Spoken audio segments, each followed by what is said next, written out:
right, guys, welcome back to another New Legacy podcast. I got my man right here, Steve Hochman, for back for part two. Freaking phenomenal day today. We got a lot of big things coming. He is going heads on against the food industry. He is fighting diabetes for the everyday people with the three rules that he developed and over the years have helped thousands of people change their life and help them recover from disease that are caused by like the food industry, glucose getting too high, insulin's getting too high, and just everything in the market that is trying to kill you. He's trying to help you eat better, get leaner, and leave a better legacy and better life. Steve, welcome back to the show. Hey, thanks for having me on again. But yeah, so I know you got a lot of big things coming up. You got the book coming out, and you got freaking this new campaign you're doing. Like I told you from the first time I met you, like you have the three rules, which is a unique approach, and it's like you have this diamond, but I think you're in the phase right now to get the message out. So let them hear it. Well, yeah, I mean, I am on a mission, Zune, and that is true. And it is the mission of really going against the food industry and the scientists, the evil scientists that are creating chemicals and ingredients for their profit at our expenses that are not only causing, they do it to make you addicted to their food so they can make more money, but it causes massive weight gain and it directly feeds diseases like diabetes and all sorts of metabolic diseases. And it just sucks because I have the solution, but I got to get it out faster. I mean, that's a big goal, and I'm sure you're gonna see a lot of crazy challenges because you're going against people with big capital, big influence, and they're controlling the industries for years and the narrative. Tell me a little bit about the three rules you come up with. You don't have to share the whole secret sauce, but what is it and how is it going to help somebody when they know that? Yeah, and it's hard to be me, to know that I have this knowledge that just doesn't seem to be out there. For some reason, no one's talking about the most important thing for being lean and being healthy. Everyone's focused on the same thing and they're all making the same mistakes and they're all failing, which is calories in, calories out. And it's not that at all. And they're focused on organized starvation, like macros, great. I'm glad people do macros. The problem is it's just calorie deprivation that's organized into fats, proteins, and carbohydrates. But they're missing the most important thing, which is the glycemic index, which is a rating scale which describes how much glucose enters your bloodstream when you eat different foods. And that's, it sounds like such a simple thing. It is the most important. It's really, I would say, the only factor. If you're going to concern yourself with one factor, it's that. And unfortunately, everyone's distracted with calories, and there's a reason for that. What is the glycemic index? So every food, it's so easy. Everyone has access. You could Google it. You could chat GPT it. If you Google or chat GPT, what is the glycemic index of a banana? What is the glycemic index of this ingredient or that? It's going to give you a number. And so just for reference, the glycemic index of table sugar is 65. We all know table sugar is bad, and everyone knows if you eat a bunch of sugar, bad things happen. So 65 represents the amount of glucose of sugar entering your bloodstream. So what happens when you get a big glucose spike is then your body now has to produce insulin to clear the glucose out of your bloodstream. Insulin is like a key. It opens up your cells and it shuttles the glucose and everything else in your bloodstream into the cells, where it's stored as fat because you're not using that glucose. And it's kind of that simple. So meaning this, if you were to eat, all these calories in, calories out people, so you ask them, or I would ask them, okay, great. So if calories all that matters, then if I ate 2,000 calories a day of chicken and broccoli, I should look and my health should be the same as if I ate 2,000 calories a day of cake and ice cream. But everyone knows it's not. So if it's not, then it's not calories in, calories out. It's the food that you're eating, how it's affecting your glucose. And what they're finding is there's so many diseases that are metabolic diseases, like obviously diabetes, which is easily curable. I've cured hundreds of people of diabetes. It's the most easy thing to cure, type 2 diabetes, which is 95% of the population that has type 2. All you have to do is manage people's glucose. But there's a big problem with that. The problem is that the rare people that even know this glycemic index exists, the values on the internet are all wrong. Mm. And the only reason I know the values is because I've been doing this for 25 years. I got lucky. I had a friend that became a microbiologist chemist, and we both got done playing football, and we were both about 300 pounds. But when I met up with him, he was shredded with a six-pack, and he explained how he did it. And it was just all about the glycemic index. So that's what launched my whole career. I just started applying that. 6 months later, I was shredded with a six-pack. People asked me to help them. And now it's been over 1,000 transformations, but I can't get this message out fast enough. Mm. And what are some disease or health condition that you've been able to cure with your 3 rules? All right, I'm going to preface this by saying I don't understand why I've been able to cure certain diseases because I don't know exactly why it works. I just know that it works. My goal wasn't to cure diseases. It was to help people get super lean and healthy. So I have clients with stage 4 kidney disease. 2 months later, after following the 3 rules, their doctor's like, it's a miracle. Your kidney disease is cured. I thought it was chronic and incurable. Hundreds of people with pre-diabetes, hundreds of people with full-blown diabetes. The only thing I can't cure, obviously, is type 1. That's genetic. I could just greatly reduce it. It's the easiest thing to cure in the world. And liver disease, kidney disease, all sorts of metabolic diseases has been cured, but not like I was trying to. I was just trying to help people get lean. But the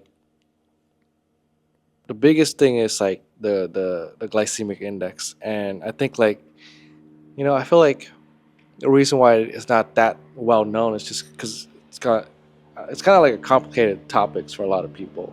Even though for us it might be simple, because I got a refresh on it today, and you've been doing it for 25 years.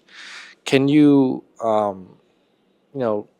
explain more on I know you said sometimes there's food that's even replacement of sugar for companies trying to make food healthy, but in terms of use, ingredients that might even be worse. Yeah, everyone's focused on certain words like sugar. Like if it's sugar-free, people think that it's healthy for them. And let's just forget words exist like sugar and high fructose corn syrup and all those things. The only thing that matters is the glycemic index, because the reason sugar's bad is because of the high glycemic index of sugar, which represents how much glucose goes in your bloodstream.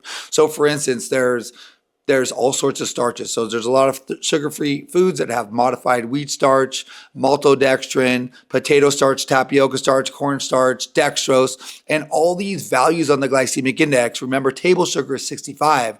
These have values of 80 to over 105. They're way worse than sugar. In fact, when you go to Starbucks and you get sugar-free vanilla sweetener because you're trying to be more healthy, the third ingredient is maltodextrin, which has a glycemic index of 105, which means maltodextrin makes more glucose enter your bloodstream than table sugar, which you're trying to avoid. That's why it's a landmine field out there. If you don't understand the glycemic index, you have no choice at all to be lean other than starve yourself so low in calories that you're miserable. You're literally agreeing to starve yourself for the rest of your life. You're losing muscle. You're decimating your metabolism. And when you finally are fed up with this and can't take it anymore, and then you start to eat normal calories again, well, your metabolism's so slow, so you put on even more fat, and you're in a worse situation with less muscle.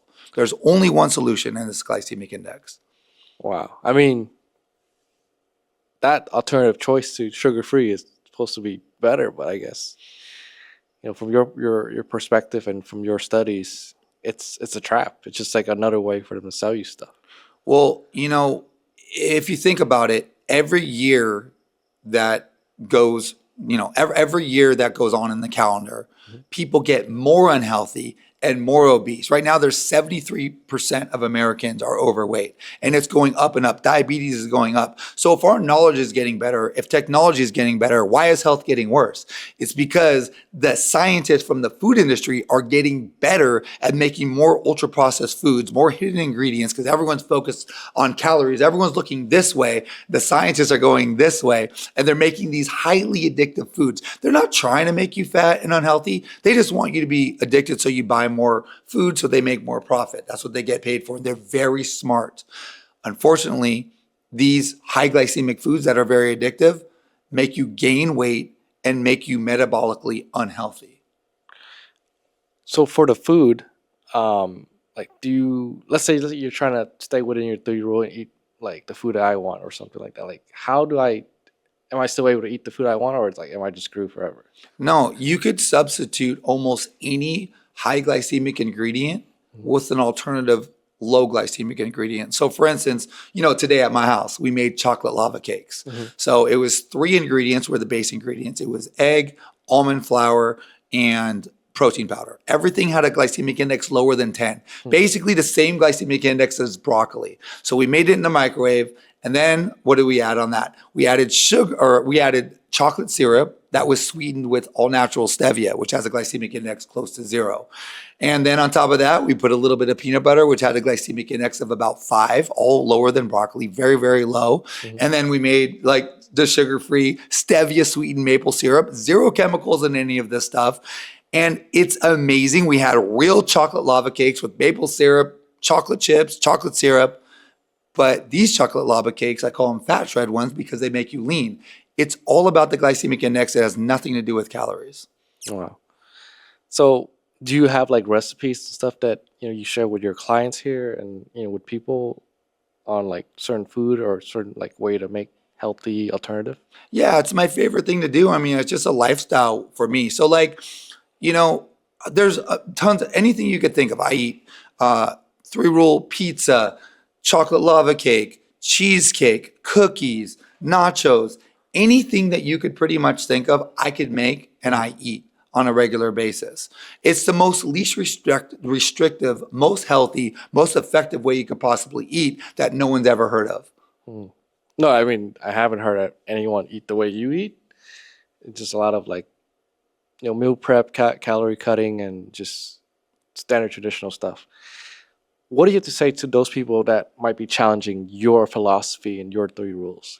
Yeah, I mean, I have the easy, like, here's what happens. You typically go to a nutrition coach, and the first thing they do is they go, well, based on your body fat and muscle, and your height and weight, we need to put you on this many calories. At that point, you should run because someone starting with calories, it's the craziest thing because what are those ingredients doing? If they're flooding your bloodstream with glucose, making your body produce insulin, and then storing that glucose as fat and also grabbing onto the fat. The insulin absorbs the fat too, and now you're storing double fat. Well, yeah, I mean, you got to go super low calories to see results. But if you just shut down that mechanism, you're no longer storing glucose as fat. Insulin's no longer grabbing onto the fat you're eating and storing that as fat as well. You'd have to eat so many calories. You'd have to be so stuffed all day long for it to be too much. In like 1,000 clients, I might have adjusted 5 calories. And I'm talking to get to single digit body fat. I don't know why no one's focused on the glycemic index. I wish more people were because it's such a foreign thing for people to hear. But it is the most important and the only factor if you want to focus on one thing to be lean and healthy for the rest of your life. Do you stay shredded like year round, or like how does that work? Yeah, year round. I'm 50 years old and I have single digit body fat. Now, I would never take nutrition advice from someone who's been lean all their life. Okay? Because someone who's been lean all their life has a metabolism gift. They have a genetic gift and they think what works for them is going to work for you. I have horrible genetics. I was 297 pounds when I was 20 years old. I'm 50 years old and I have 7% body fat now. And so I have to be really good at what I do. Now, there's a lot of people who get really lean, but they can't stay lean year round because basically never at a permanent lean state. They're cutting, and they're starving, losing muscle, losing body fat. And then it's time to bulk. So now they're going up, getting fat, gaining muscle. Oh, time to cut, go back down. All the while, they're still feeding glucose to metabolic diseases. Metabolic diseases eat glucose. So when you shut that down, magically, a lot of diseases and problems go away. So you're saying the base of a lot of the metabolic disease, or like the common disease we have in America, is because we're just eating too much glucose and too much insulin spikes. Well, I mean, why is diabetes in kids and adults skyrocketing every year and going up and up and up? It's because ultra processed foods are more high glycemic. So the more scientists get good at making addictive foods, the higher glycemic index they make those foods, the more glucose is constantly entering your bloodstream every day, not from the obvious ingredients that people know to avoid, but all the hidden ingredients that they don't even know they're consuming. And there's no other explanation why disease is going up so much. Diabetes should be going down, not up. And it's something that's curable. And what's crazy is that doctors, if you have diabetes and you're listening to this, I guarantee your doctor never said, hey, we need to monitor the glycemic index of the ingredients, because if we stay below this amount, you're going to cure diabetes. No, they say, here's your insulin. We'll see you next month. Check your blood sugar again, and then increase your insulin as needed, basically until you die. Wow. Now that you mention it, I'm like reflecting, and I'm like looking at a lot of people in my family that don't eat so healthy, and they have a lot of condition where it's like diabetes stage 2 or something, where like the blood flow is getting bad. They might have to like amputate a leg or something. That's kind of wild, actually. It's hard to know that it's so easy to cure. And it sucks that the word, like, honestly, I got to come up with a new word other than glycemic index, because I think that word throws people off. It sounds so complicated. Yeah. Literally all you have to do. So you have a couple of choices to be lean, right? One, you could go in calorie deprivation and starve yourself all the time by just focusing on your calories. That's one choice. And if you want to starve yourself for the rest of your life, okay, you could do that. You could do organized starvation, which is macros, which means you have to spend an enormous amount of time weighing all your food, carrying a scale and a calculator around with you, and it's still not the most efficient, really, way to do things. Or if you just look up all the ingredients you're going to eat every day for about 2 weeks. Within 2 weeks, you'll have looked up almost every ingredient you're going to eat for the rest of your life. And then you're just going to know them. That's why I can scan the ingredients on a product and instantly know if this is okay or not. It's not like I still have to look up the glycemic index every single time. It's like if you learn the glycemic index of maltodextrin, which is in everything, go ahead and look at the food that you're eating. It's in everything. And you know it's 105. The next time you see maltodextrin, you're not going to look it up again. You're just going to know. What is maltodextrin? Maltodextrin it's sort of a synthetic, it's like a sweetener, and it's also a food stabilizer. So it extends the shelf life, it increases some sweetness, and it's very cheap to make. And companies love putting it in products because it's highly addictive because of its high glycemic nature. The more high glycemic something is, the more your brain becomes addicted to it. Damn. It's like drugs. Like the food industry, they're not out to help you. And in fact, they want you to focus on low calorie foods. You know why? Because they give you less and charge you more. If you notice, the cost you pay per ounce for lower calorie foods is more because it's health foods. It's, we put it in these 100-calorie packs just for you. We took care of all that for you to portion control. Now, if it worked, everyone would be getting leaner, not fatter. But they get to charge you more and give you less. So they love that people are focused on the calories. You know who else loves that you're focused on the calories? Who? The pharmaceutical industry, because they get to sell you insulin for the rest of your life. When you have diabetes, you are now on a reoccurring subscription to the pharmaceutical company for the rest of your life. They would love to sell you Ozempic from when you're 12 years old and put you on that for the rest of your life. They want you to do everything but the glycemic index because it frees you from everything. You start to see the BS from the food industry. You don't need the pharmaceutical drugs anymore for the most part. And you're free. You're free, you're lean, you're not counting your calories, you're not doing your macros. And that's what I've done with over 1,000 coaching clients. Wow. I mean, like, it's a war. It's a It is. and it's a lot of misinformation. I could tell from the way you're speaking. It's frustrating. Yeah, it really is, and that's pretty interesting. Like just from like elementary school and up, we're always got this food pyramid that's on the wall everywhere, and you're supposed to be following it. But what is your take on that? Oh, the food pyramid? Yeah. Yeah, go ahead, follow it, see what happens. I mean, I don't know. The food pyramid, they want you to eat grains and pasta and cereal and ultra processed foods. I mean, who pays for the studies and for the food pyramid? The big food industry, like who funds these studies? It's horrible and bad. But I will tell you this. Look, I will give you the exact glycemic index number that you need to know. Because first, I'm going to tell you this. For those of you who are listening to this and you're going, oh my God, that's all I have to do is look up the glycemic index. You're going to look it up online and you're going to get the wrong values. So the values that you're going to find out online is going to say low glycemic is up to 55 on the glycemic index. Table sugar is 65. So if you're right under table sugar and you think that's low, you're going to get horrible results. Medium glycemic index is up to about 69. So you're telling me that table sugar is medium. So according to the glycemic index, just like the food pyramid is messed up, if you finally do learn about it and research it, those values are all wrong. Obviously, table sugar is not a medium glycemic index ingredient. So the magic number is 25. And it's funny enough, it took me about 25 years to really dial in the exact number. And that means that every ingredient that you eat, if you stay below 25 on the glycemic index, you will cure a lot of metabolic diseases. You will absolutely cure type 2 diabetes and prediabetes, and you will be lean while eating a ton of food for the rest of your life. That's the magic number, is 25. It seems like, like you're trying to be more healthy, and the pharmaceutical and the food industry is using that as a trap to make you even worse. I mean, is that a surprise? That's freaking crazy. Is that a surprise? I mean, the pharmaceutical company has been sued more times for killing people on purpose to make money than any other industry in the entire world. Of course, that they'll get away with anything they can.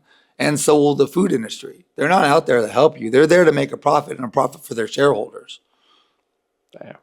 Like, where do you look up for trust information? Because, from what it seems like, you can't really trust any of these, companies that might have your best interest in hand. Like, what are some resources you can look up to, find some trusted studies and stuff that can actually help you guide on your diet? And this is the problem, is that as far as I know there's got to be other people that have this information. I can't be the only one. I don't know. I mean, I found this stuff out by my friend who explained the glycemic index and became a microbiologist chemist and, got completely shredded using this method. That's launched my whole career, which literally had me opening up hundreds and hundreds of bootcamp franchises. I mean, this whole thing started from this conversation I had with my friend. All I did was follow what he told me, and it led to this entire career that I've had in helping thousands of people. But I don't know a source that you could just trust. I mean, this is me experimenting on myself and applying it in the real world to thousands of people for literally a quarter of a century. I don't know anyone else who's has that much experience that I would even know to go to. Do you think maybe the food industry is somehow censoring people like you? No, actually, I think they would if they could, but I don't think that my job is to get this message out. In fact, that's what we're doing, making the videos and the ads and all the things that we're doing to get this message out. The message is they don't even know I exist. I don't even think they care. Everyone is focused on the wrong thing, and they love that everyone's focused on the wrong thing. As long as everyone keeps focusing on calories, they could care less.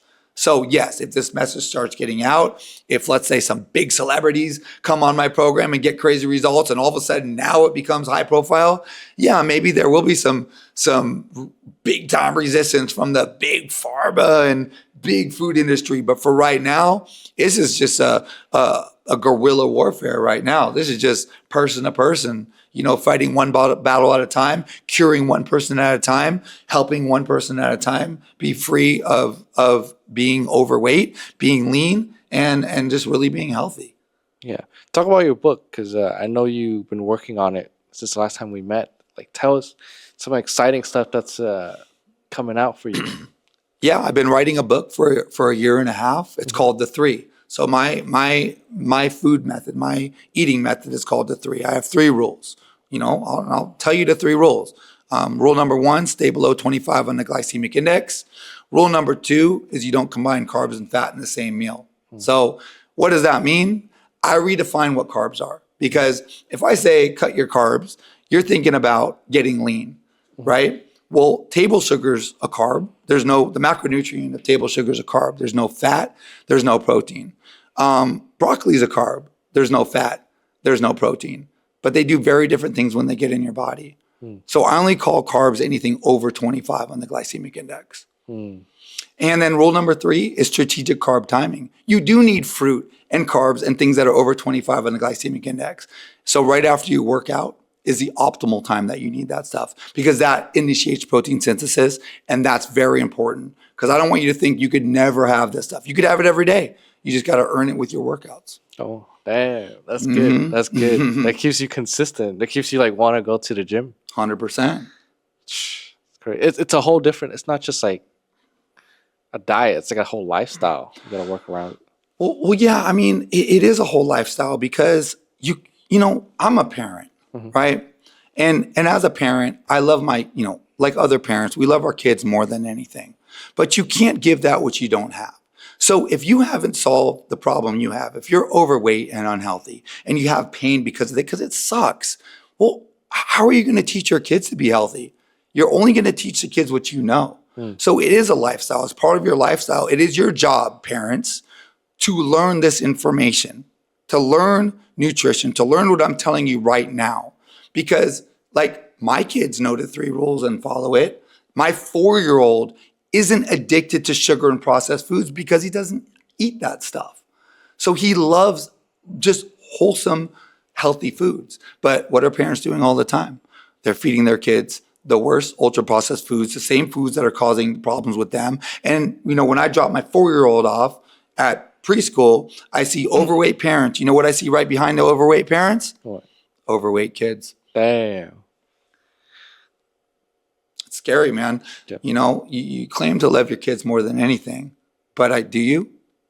Do you love them enough to give them one of the most important gifts you could give them, which is the gift of health, the gift of strength, the gift of confidence, the gift of the knowledge of not being a victim of the food industry, and then after that, becoming a victim of the pharmaceutical industry? Don't you think we should protect our loved ones from that? You work with thousands of clients over the last 25 years on their fitness journey. You have amazing transformation, crazy ones. What are some of the biggest mistakes that people make when they're on their journey or they're getting into fitness, that you see that's just plainly dumb, that you just need to call it out? One of the biggest mistakes I see when people start their fitness journey, and the reason why most people fail, is because they don't have the right purpose. They're doing it for themselves. It sounds like a good idea to do it for yourself, but let me give you an example. If you want to get up and work out and you look outside and it's cold, dark, windy, and rainy outside, you might say, ooh, for me, don't want to get up today. I'm just going to miss today and I'm going to sleep in. Now, you look outside, a different scenario, cold, dark, windy, rainy, but it's time to pick your kid up from school who's sitting in that cold, dark, windy rain. You're never going to miss that. You're never going to have to get motivated or watch a David Goggins video to go pick up your kid in the rain. Why?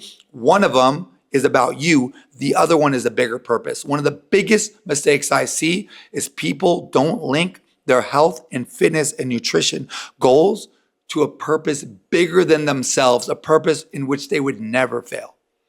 So, I see even myself and my friends, we're on the path and then I don't know what we flop. We make some results, then we flop. How do you counter that? Yeah, I think another reason why most people fail, where they start and then they stop, is because they started in the first place doing something that's unsustainable. Most people, 99% of people out there, focus on calories. And so right away, they go into starvation mode.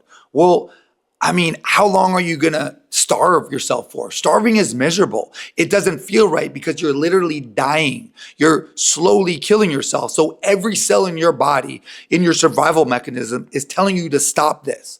And so, of course, you're set up to fail. You're not going to torture yourself for the rest of your life. So one of the biggest reasons why people flop while they stop is because they started something that's unsustainable in the first place. That's why the 3-rule approach works so good, is because you start off from day one doing something that you can sustain and actually want to sustain for the rest of your life. You're not depriving yourself of calories. Once you shut down that glucose mechanism, the calories don't become a factor anymore. And you could actually enjoy what you're eating. You could eat when you want to. You could learn how to have the most amazing meals that follow the 3 rules, the most amazing desserts, dinners, lunches, snacks. And so it's not even a discipline thing anymore because everything tastes so good. Like if you could eat 3-rule cookies, why would you eat regular cookies that give you regret when you eat the things that taste the same that make you feel amazing? And really the truth is, to try to figure this out on your own is almost impossible. I want to help. I mean, I am here to help. I'm on a mission to help. If you want some help, if you're sick and tired of being a victim of this landfill out there from the big food industry, there's a link somewhere on here. Reach out to me and let's set up a time to chat and get you on a program and get you dialed in right away. So, I know you're here today and you have the 3-rule figured out and you're on this big path. Like, what was the spark that started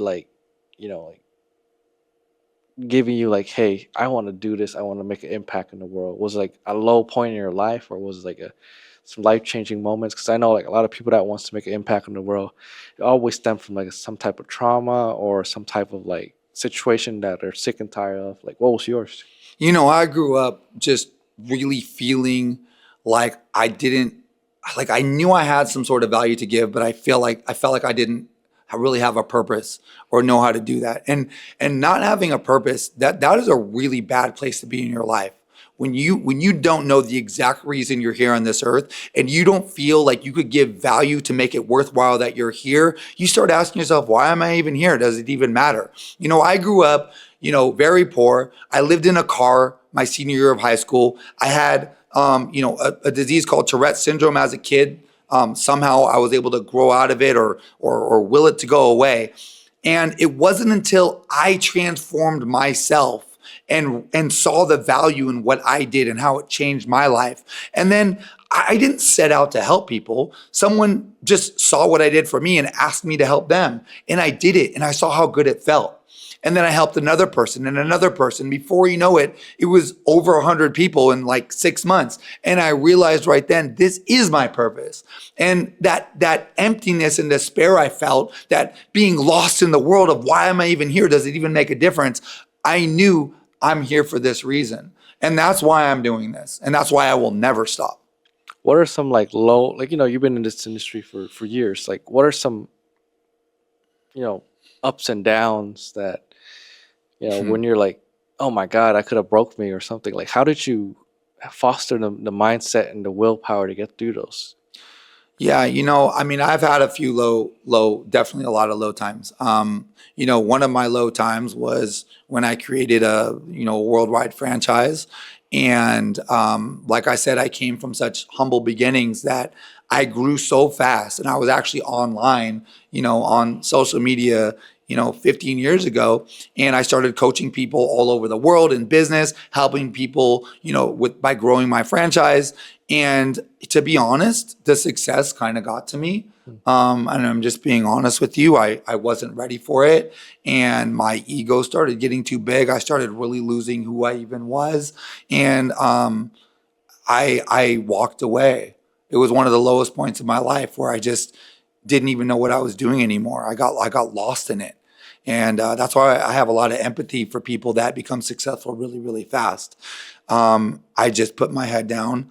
I did work in a local area. I opened a bunch of local gyms and helped a lot of people in a local area. And it wasn't until about a year and a half of just doing a year and a half ago, after over 10 years of personal development, that I just knew I had to get out to the world again. There's so many people out there that need this information, that have loved ones that are dying, that are so lost and confused and don't know what to do. And I have this answer, and I realized it was selfish of me to keep it to this local area. So here I am. I'm doing everything I can. That's why I wrote a book for a year and a half. That's why I'm doing this podcast. That's why I'm talking to everyone I can to really make a difference in this world, and to take this gift or whatever it is that I have, that I don't even know where it came from. It's like it was beamed down from me. I don't know how I have this information, but it works. It's helped thousands of people, and I needed to turn that thousands into millions.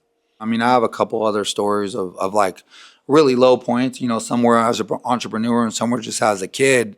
But I think they're important because they made me empathetic.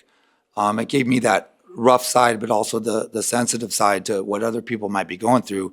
Like I said, I had Tourette's, and as a kid, to be able to not control yourself and make these noises where everyone thought you were just a freak, it was hard. And I remember in second grade, I moved to a new school in Ojai, and it was out at recess, and the whole school crowded around me, and they were all like calling me like Hyper Hochman. That's what they were calling me. Like the entire school was chanting that. Mm-hmm. And someone pushed me from the back, and I turned around, and then someone pushed me from the other side. And like literally the entire school was like beating me up.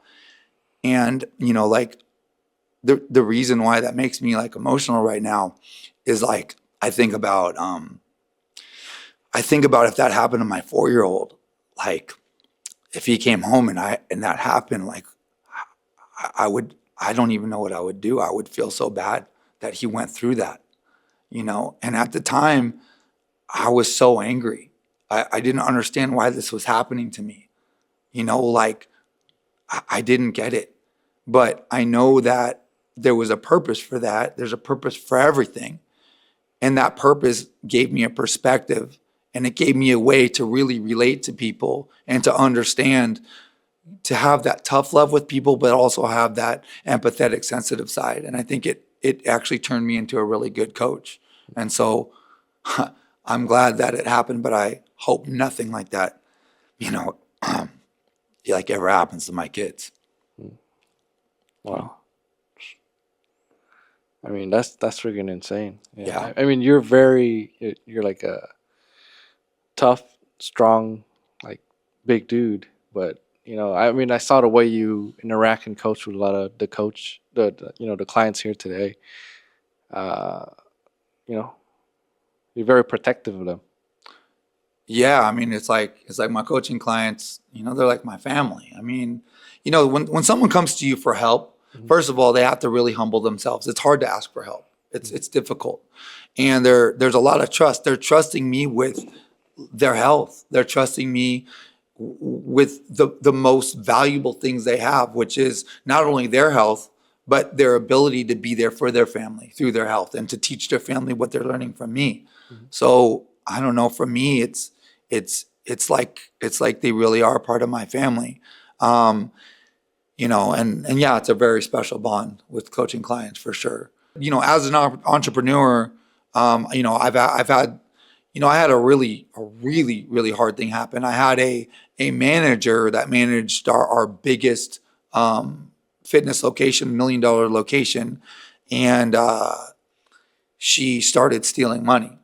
And she was one of our star managers for about 6 years, and I didn't realize that she was stealing money. And it ended up being, about $250,000 a year, and that went on for a couple years. Damn.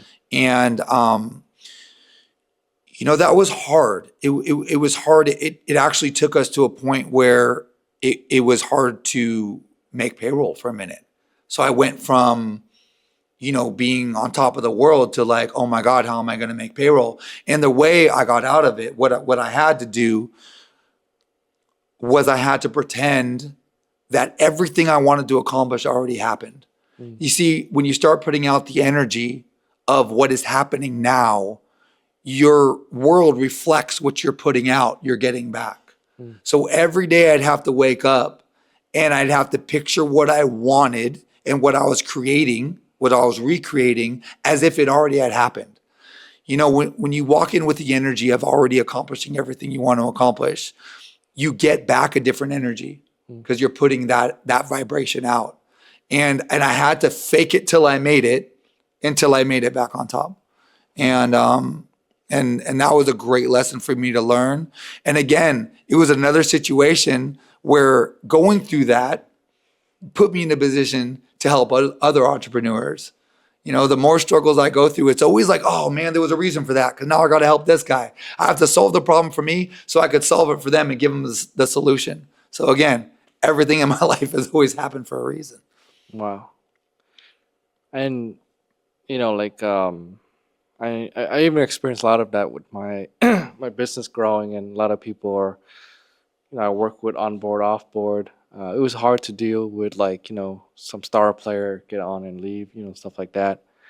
Um, but it seems to me like,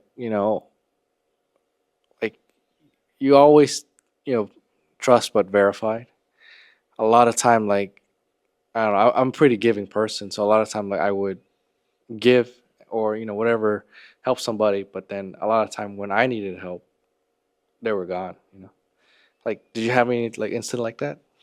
Yeah, I mean, you know, I really believe that you just have to do what you're called to do. You Mm. know, it's not about what someone does back to you; it's what is within you. You know, if you helping people is who you are, then that's what you have to do in life. And if someone reciprocates, that's a bonus. Now, with that being said, like, you want to surround yourself with the right quality of people. So for me, it's just about me knowing who I am and me executing me to a T. The better you are at being yourself, and if that's helping people, then it really isn't about them helping you back. It's about you doing what you're supposed to do. Mm. And when you look at it like that and you don't expect anything back, then it's a bonus when something happens. How do you, like, obviously you hire and fire a lot of people over the years, but, like, what are some key characteristic that you look at a person before you intake them to, like, your community or your business or your family?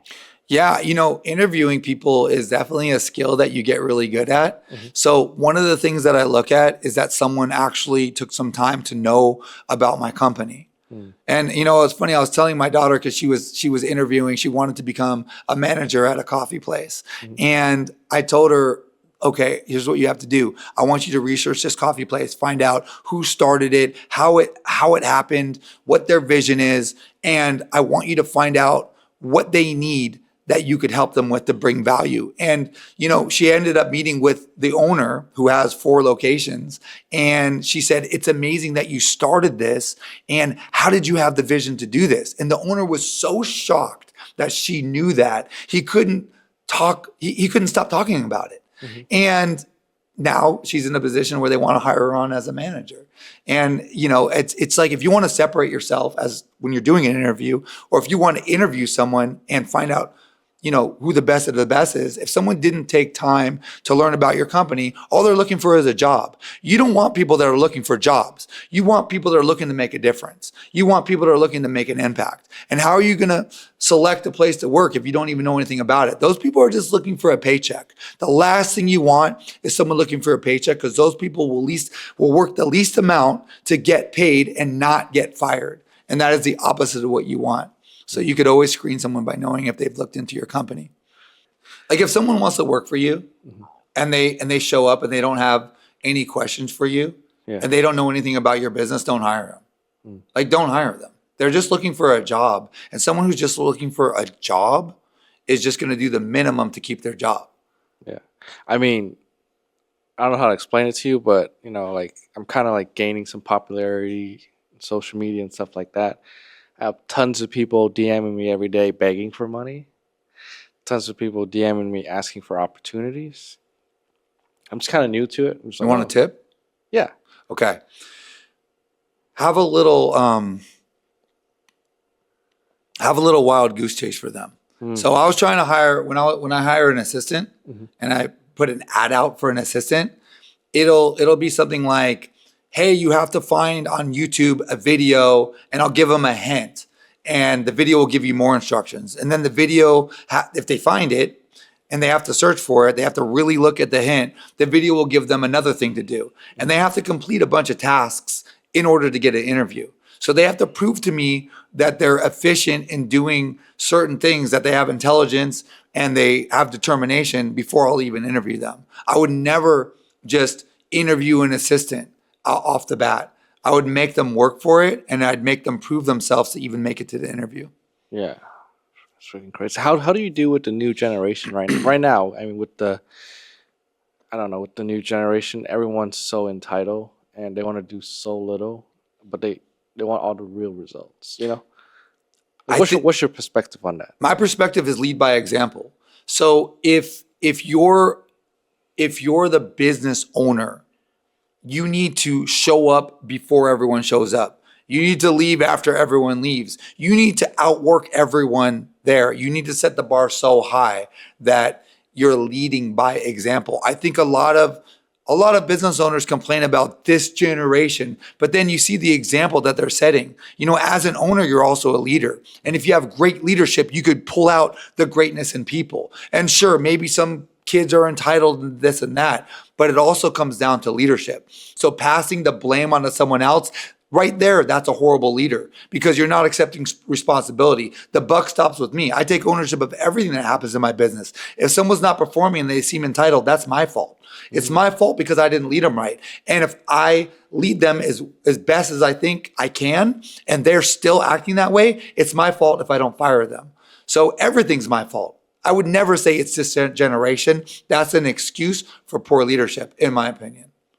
So, you know, as we get near the end of our podcast, we always ask our guests, like, what are some of the messages you want to put out to the world? That's like, if you were to die tomorrow, or, you know, today's your last year. So, like, what do you want the world to know of Steve Hochman? And, you know, how do you want your legacy to be left behind? And, you know, how do you want your message to be put out? You know, I don't really care about what people think or know about Steve Hochman. I really care about the impact that I make on people. You know, if I really cared about, like, they need to know my name, then that's the opposite of living a life of service. Like, who cares if they know my name? Did my message make an impact?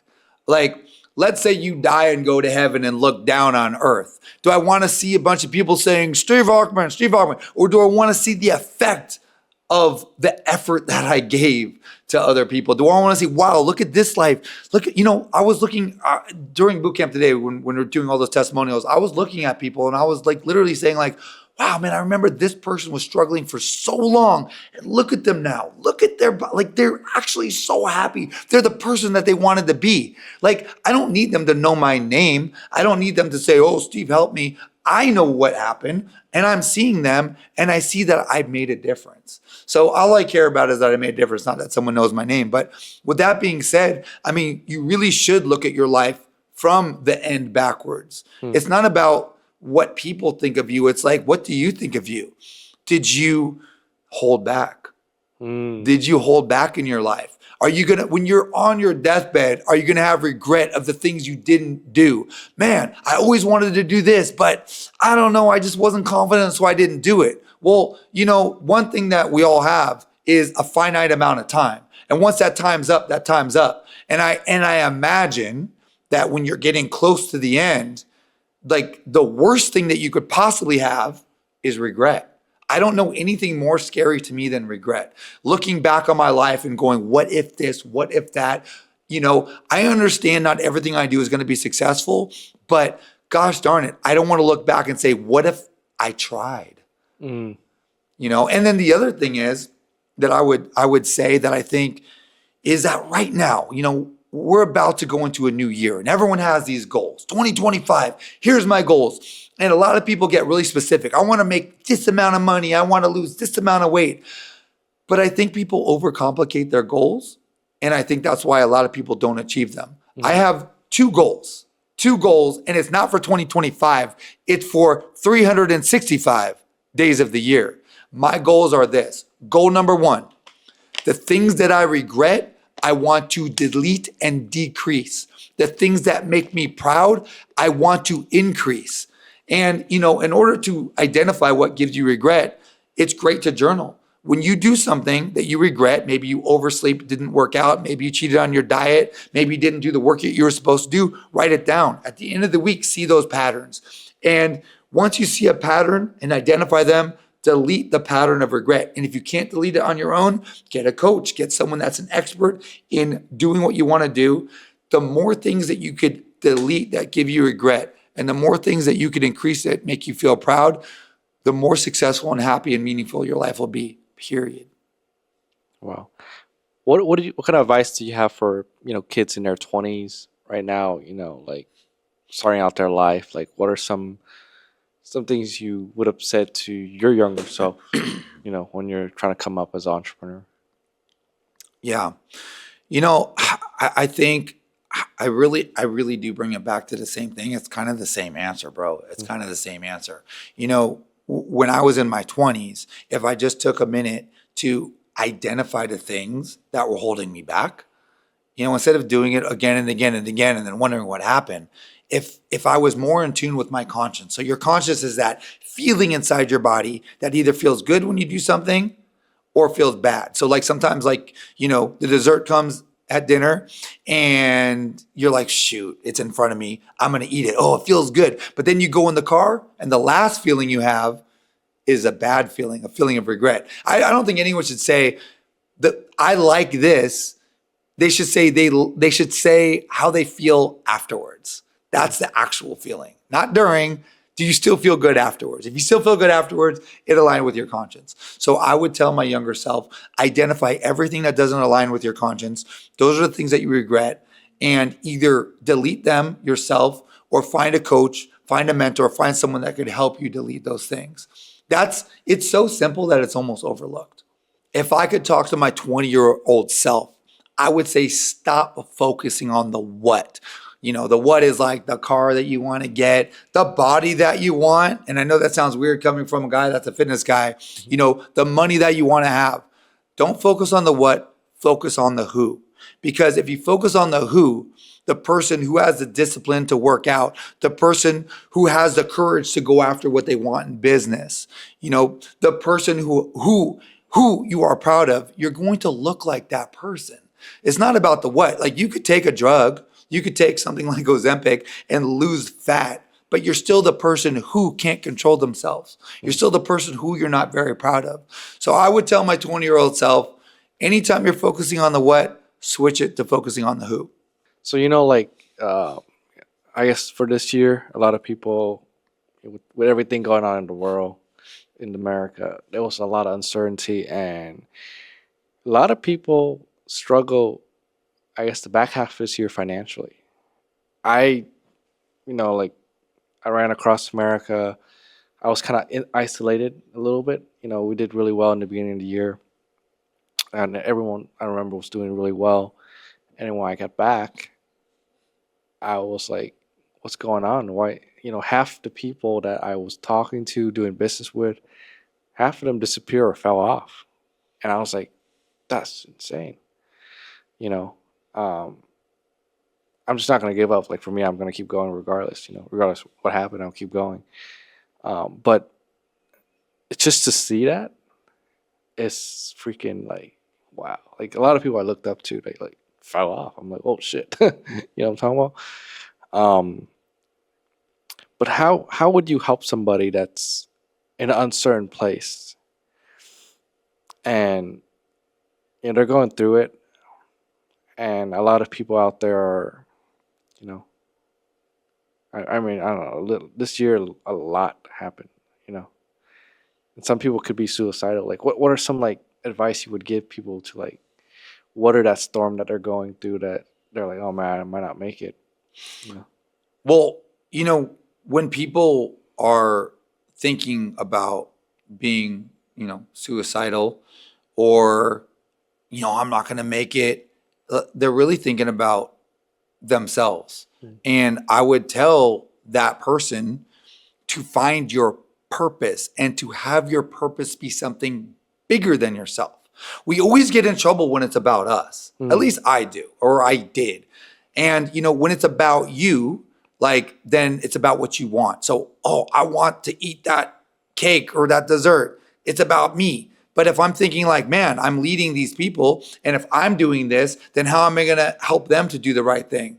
So I'll make the right decision because it's not about me. So I would tell people that are depressed to go and help other people, to go and make their life about serving others, because you stop focusing on your own problems and start working on finding solutions for others. And the more you help people get what they want, the more you get what you want. So it's a beautiful circle.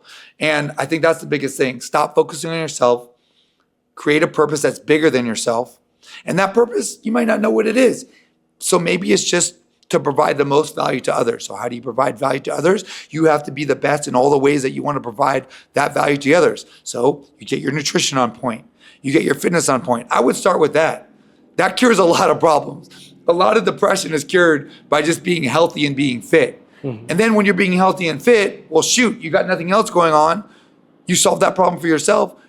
Other people need a solution. You could solve it for others. Before you know it, now you're making revenue, helping others, and your purpose is bigger than yourself. So stop focusing on yourself, make a purpose bigger than you, and focus on that, and things seem to fall into place. Wow, beautiful. One more question before we wrapped up the podcast. What is one big business advice? You've been in here for more than 25 years doing business. What is one big advice that somebody can take today in business that they can take and take themselves to the next level or weather some storms? Only do something you love. Only do something you love. It's such a cliche. People say, like, when you do something you love, it's not really work. That's not exactly true. That's not really true. You could do something you love. There's always work within that you don't love. But I'll tell you straight up, when I'm coaching people and helping them, and I'm on a Zoom call helping a lot of people at once, time stands still. And I know what people are talking about. When you're really doing something you love and that's your true purpose, time doesn't even exist. It's like my body doesn't exist. I'm so locked in and focused. And when I get off and I close my computer and I get off that Zoom, and I've helped a bunch of people, all the cells in my body are vibrating. It's almost like I feel guilty for feeling so good. It's such a rush and such a pure high. So I would say, above all, focus on doing only what you love. I don't mean within what you do. There's going to be some things that aren't the most fun within that, but pick a career, pick a business that you absolutely love. And if you do that, you can't go wrong. All right, guys, that's the end of our podcast. Steve, thank you so much for being part of our guest today and sharing some knowledge and wisdom that you have, and through trial and error and a lot of tribulation for the last 25 years. Thank you for being on this podcast. I'm going to put all your information down in the description below, where people can find you. And then also, please plug in anything that you want. I'm going to put it in the link below. Yeah, if you're struggling with trying to navigate this whole nutrition food industry thing, basically by struggling, I mean, if you're just not able to do it, maybe you get lean for a little bit, then you go right back, or maybe it's just, you just give up. You're like, this is too much. I can't do it. Please, please, please get some help. Let's do the real work. Let's cut through all the BS and go straight to the real source, so that you could have this for the rest of your life and have this valuable gift to give to your loved ones. Reach out to me at stevehochman.driven. I really can't wait to help you. That is my purpose, and I will talk to you soon. I can't wait. Let's go. All right, guys, that's the end of our podcast. I'll see you in the next episode. Appreciate you for your time. Let's get it.